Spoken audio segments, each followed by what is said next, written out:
இன்னைக்கு வந்துட்டு பார்த்தீங்கன்னா செம்ம என்ஜாயாக இருந்துச்சு. ஸோ ஃபைனலாக நாங்கள் கோலி சோடா தான் பிடிக்கும். ஸோ இன்னைக்கு நாங்கள் எல்லாம் ப்ளூ ரஸ்னால ஆர்த்தி வந்துட்டு பார்த்தீங்கன்னா ப்ளூபெர்ரி ஜூஸ் வாங்கி குடிச்சிட்ருக்கா. கோலி சோடா பாருங்கள், பார்த்தீங்கன்னா ப்ளூபெர்ரி ஜூஸ்.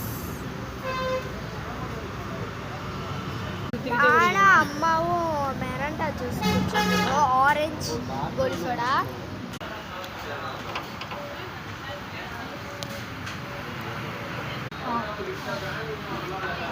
நானாவும் மெரண்டா குடிக்கிறேன்.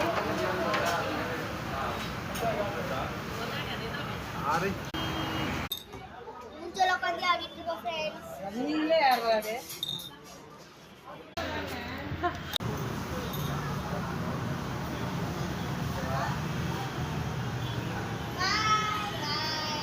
வீட்டுக்கு வந்தாச்சு ஃப்ரெண்ட்ஸ். செம்ம டயர்டாக இருக்குது, போய் பத்து தூங்கணும். ஓகே, இந்த வீடியோ பிடிச்சிருந்து லைக் பண்ணுங்கள், மறக்காம சேனல் சப்ஸ்கிரைப் பண்ணுங்கள். Bye guys, wish you.